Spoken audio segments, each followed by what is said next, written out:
Halo, Selamat datang di Mandi. podcast Apa Apa yang yang dirasa? dirasa. Oke, untuk episode kali ini kita kedatangan Bintang tamu kita yaitu Abdul.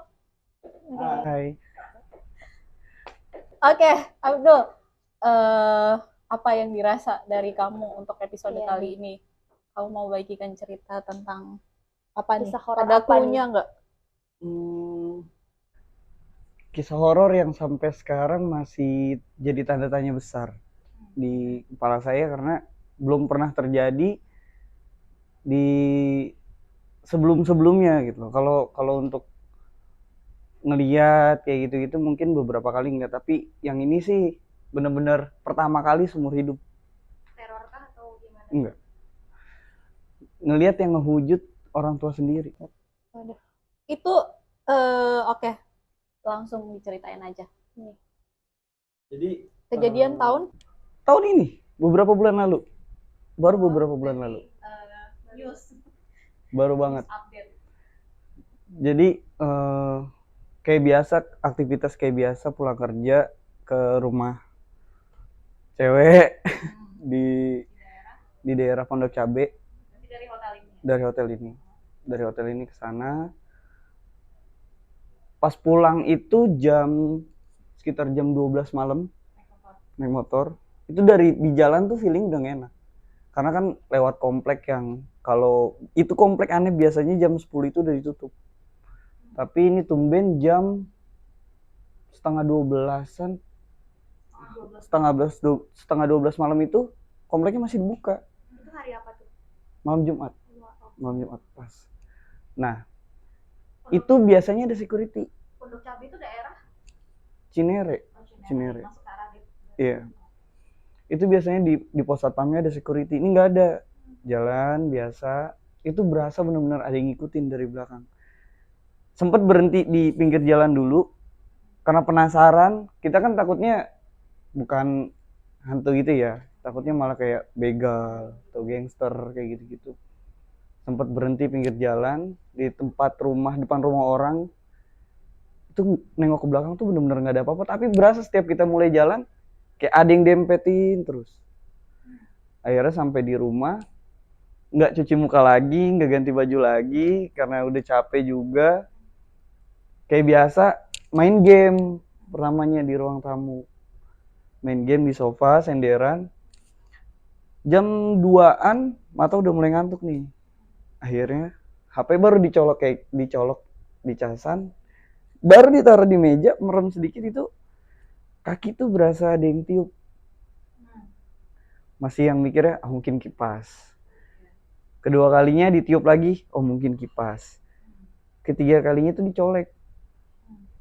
Situ tuh udah mulai, waduh, kok beda nih, kulitnya tuh beda gitu loh. Nggak berani langsung buka mata, pelan-pelan lihat dari bawah dulu. Itu pakai sarung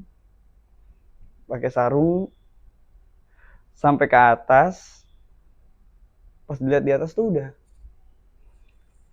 jadi dia pakai kaos biasa segini, kayak gini. Kepalanya itu ya pocong. Dia nengok ke arah saya sambil gini-gini. Oh my god.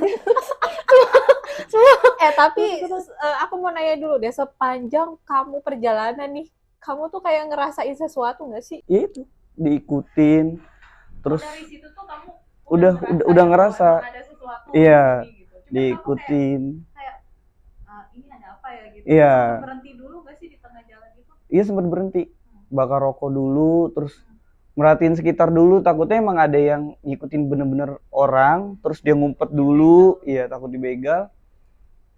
Ternyata rokok udah habis satu batang, itu bener-bener nggak ada orang sama sekali. Satu orang pun gak ada yang lewat di komplek itu. Karena emang orang-orang sekitar situ mungkin tahunya jam 10 itu komplek udah tutup. Tapi ini tumben belum.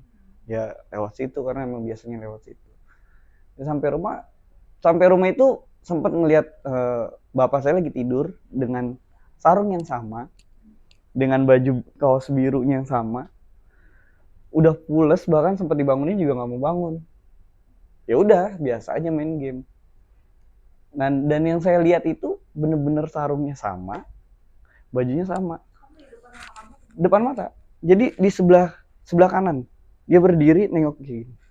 Jadi posisinya ini kasur, pocongnya itu di sini, Iya, kepala kamu di sini nih. Iya, itu spontan ya namanya, kaget.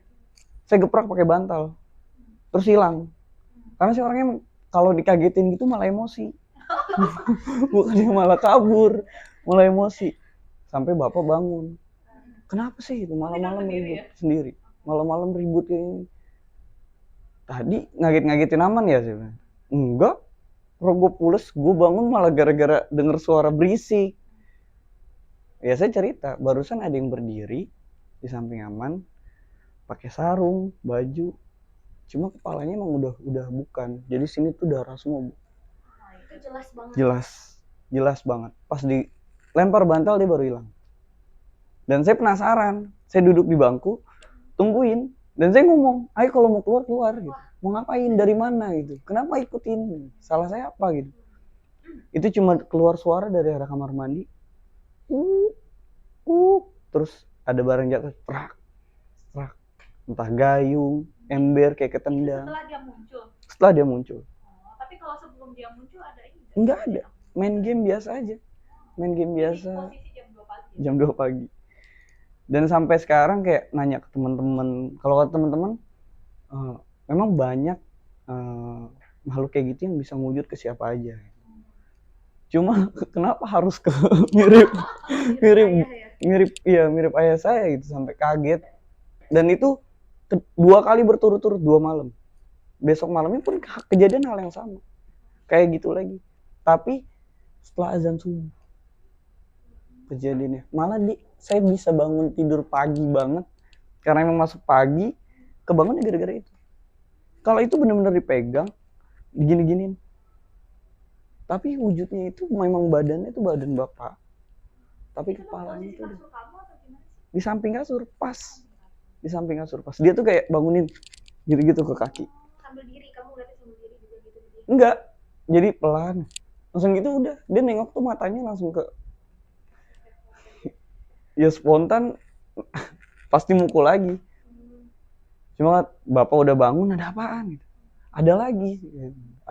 Itu kata bapak, kalau pulang dari mana-mana itu biasain ganti baju, cuci muka, cuci kaki, bersih-bersih dulu, jangan langsung masuk kamar tidur gitu. Karena biasanya kalau kata orang tua zaman dulu sih bawa dari luar ya kayak gitu.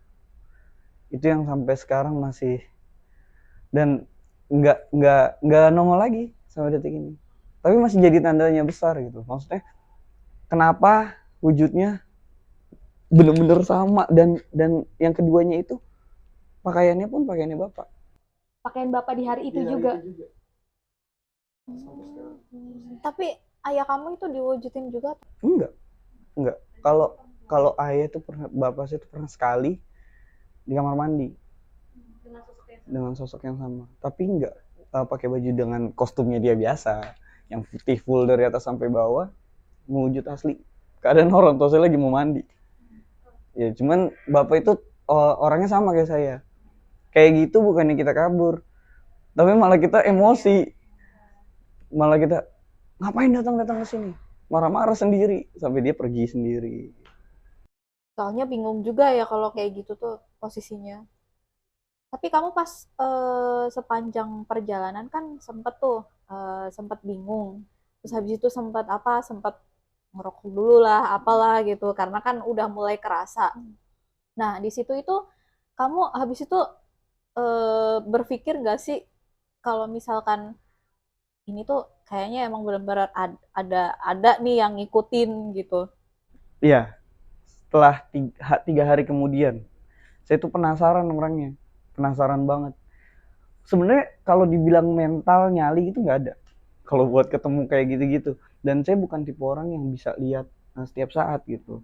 Jadi harus ngerasain peka dulu. Wah, ada sesuatu nih. Benar nih, tuh ada. Kayaknya hampir semua orang kayak gitu deh. Kalau pergi sendiri pasti kayak ada yang ngerasain, ada yang ngikutin. Nah, saya harus ngerasain itu dulu. Pas nengok pasti ada. Cuma pas kejadian malam itu 2 hari berturut-turut, udah berasa dari di jalan itu nengok nggak ada, bakar rokok nggak ada. Cuma feeling tuh, ini ada apa sih gitu. Kok mau pulang males, mau pulang tuh takut. Tapi karena besoknya harus masuk pagi, mau nggak mau pulang juga. Itu kawasan itu emang kawasan Iya. kawasan Kawasan itu kalau udah jam 11, jam 10 itu orang udah jarang buat bolak-balik daerah situ. Bahkan kan jadi kalau dari arah Pondok Cabe itu ada 2 akses. Akses utamanya itu ditutupnya itu jam 10 malam. Itu udah tutup masuk komplek gitu. Nah, itu ada akses satu lagi dan itu loh perkampungan. Itu kiri kanan tuh kebun semua dan gak ada lampu sama sekali. Jalannya pun lewat kali. Kayak gitu. kali. Itu dibuka lagi nanti akses yang pertama itu jam 6. Malah lewat situ lebih ngerasa nyaman lewat yang kali itu dibanding lewat yang opsi jalan pertama, jalan utamanya. Karena jalan utamanya itu yang banyak orang bilang, jadi itu dulu kebon, mau dibikin komplek gitu Bu. Dan itu bener-bener orang-orang situ bilangnya serem, angker. Makanya rata-rata kalau lewat situ sih.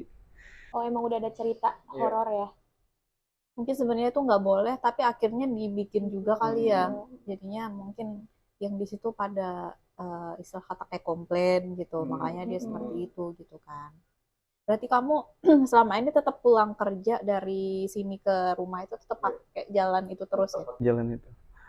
Karena penasaran, kalau ketemu di jalan itu sering ketemu di jalan, cuman selewat-lewat aja gitu, kayak lagi lewat ada yang berdiri di pinggir jalan, itu sering. Cuman kalau yang sampai ikut ke rumah itu baru pertama kali, dua kali berturut-turut.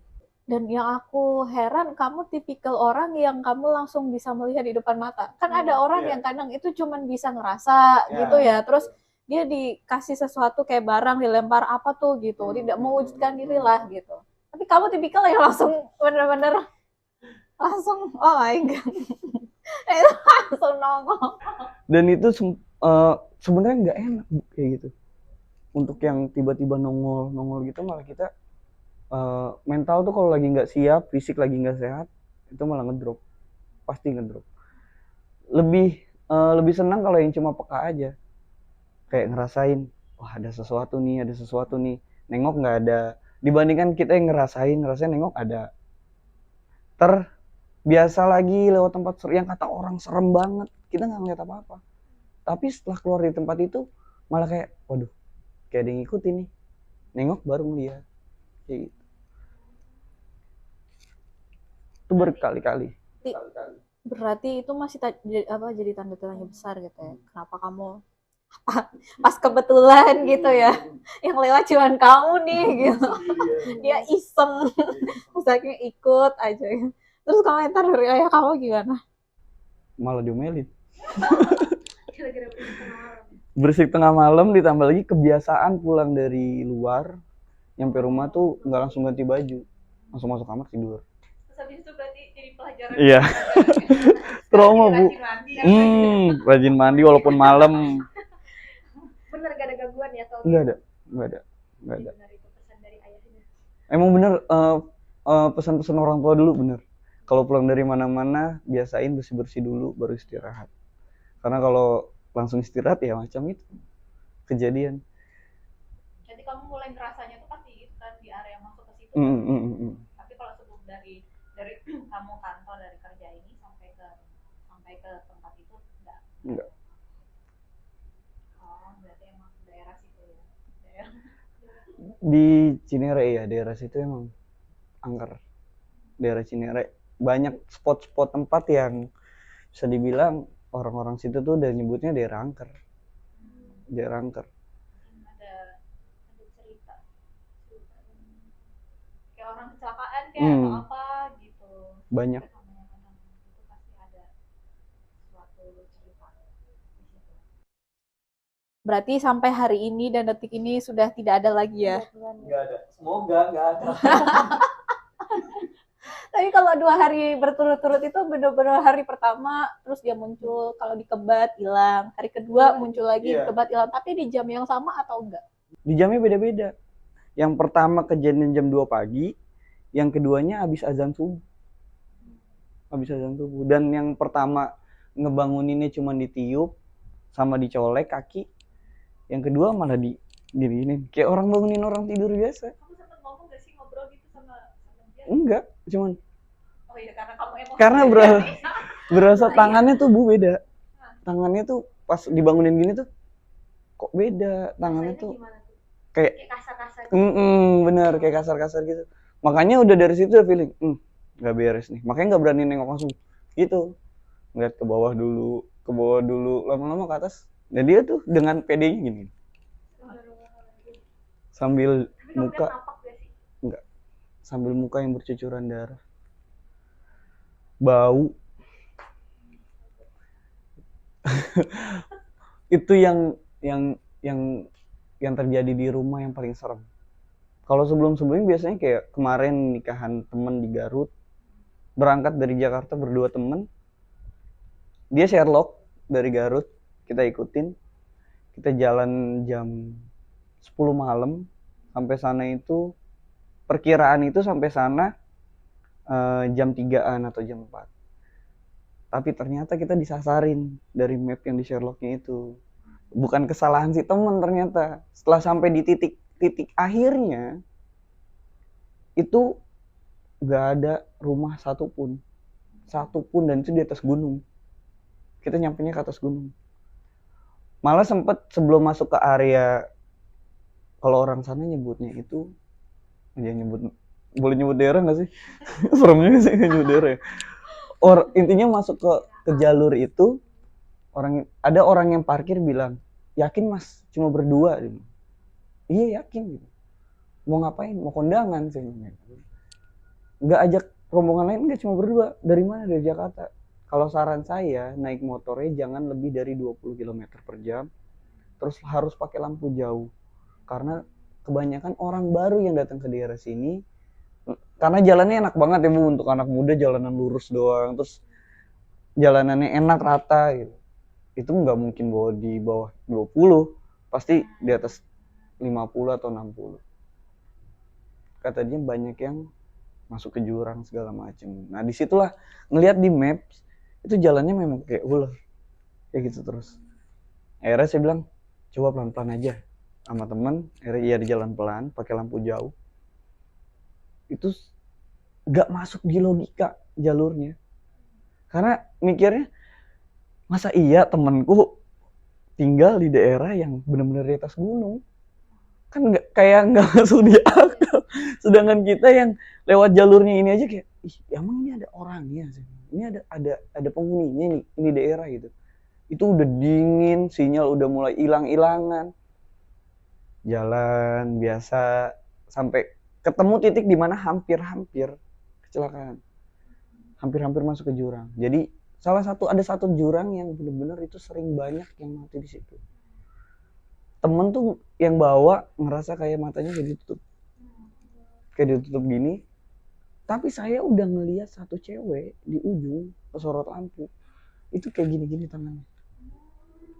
Nah temen ini kok lurus terus depan, padahal udah belokan, sampai saya tepak, woi kenapa gitu. Langsung dia ngerem, itu udah dikit lagi selesai, sedikit lagi. Dia bilang kenapa gitu, kirain masih lurus, ternyata jalannya tuh kayak gini. Dan enggak, kalau rata-rata kalau belokan kan kayak gini. Ini enggak, ini patah langsung ke kiri. Di sini tuh udah jurang semua, dan enggak ada pembatas jalan sama sekali. Enggak ada pembatas jalan sama sekali. Itu benar-benar daerah yang masuk pelosok. Ya, masuk pelosok. Akhirnya kita jalan lagi pelan-pelan, saya bilang fokus istighfar, terus nyebut. Itu kiri kanan banyak yang nongol. Dikit-dikit nyebrang. Temen tiba-tiba ngerem. Dikit-dikit nyebrang, temen tiba-tiba ngerem. Akhirnya sampai di map, Anda sudah sampai tujuan. Saya bilang, ini di mana? Itu jam 3 pagi. Bener-bener cuma berdua, satu motor. Nengok kiri kanan gelap semua. Nggak ada lampu satupun, nggak ada lampu. Sampai namanya Didi, coba telepon orangnya gitu. Ditelepon, nggak diangkat yang pertama. Saya bilang, gue penasaran sama tempat ini sih. Saya turun, sedikit center itu kuburan tua semua Bu. Dan jadi kita nyampe di kuburan, dan di situ langsung mikir, ini sebenarnya mapnya yang salah apa kita yang salah. Kamu jam 3 pagi itu mau Jam 3 berangkat pagi. ceritanya kenapa siapa? Acaranya pagi atau kamu gimana sih? Acaranya besok itu maksudnya ya? Enggak, jadi acaranya itu hari Minggu, Kamu berangkat kita berangkatnya Jumat.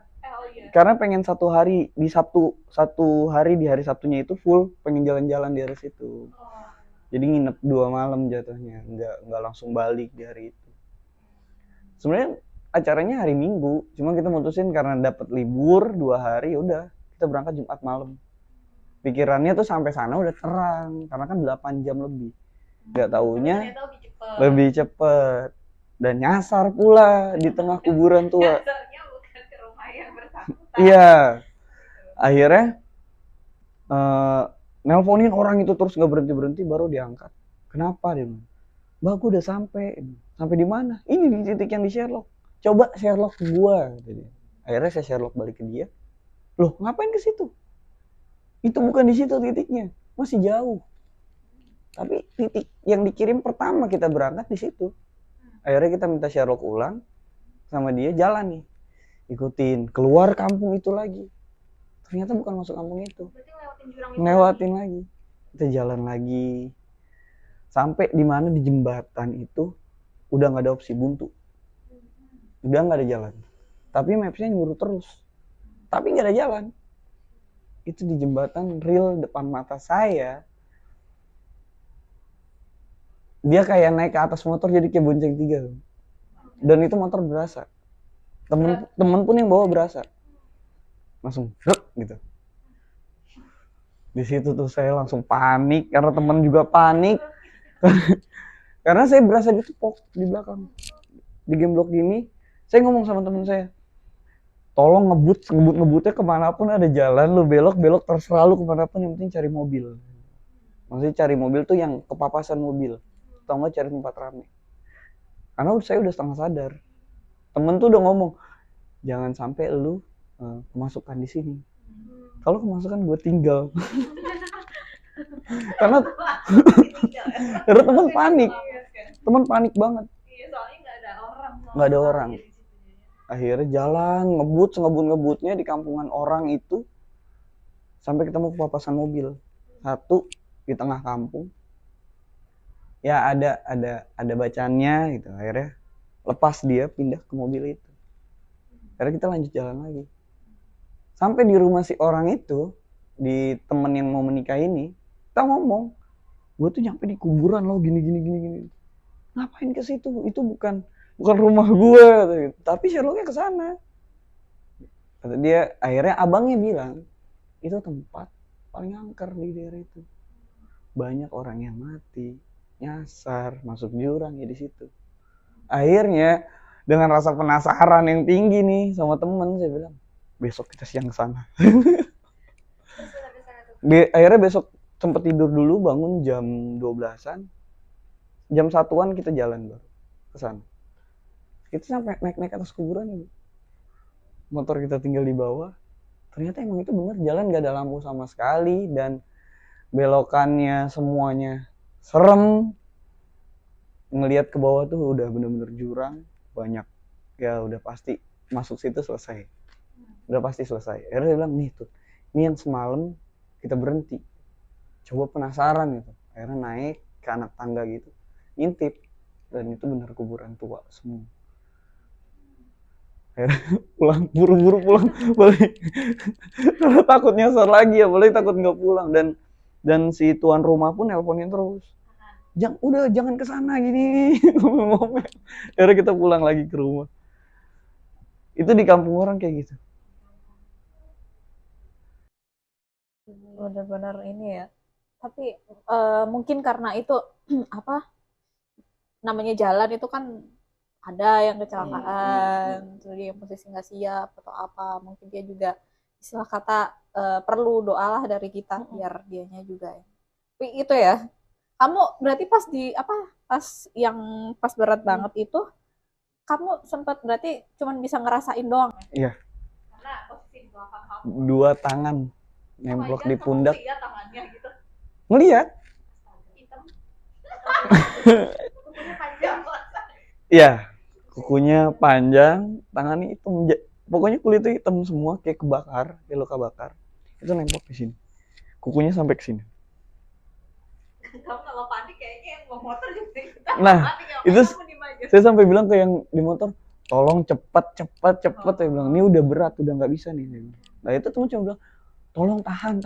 Kalau nggak, kalau sampai lu kemasukan di sini gue tinggal. Alah.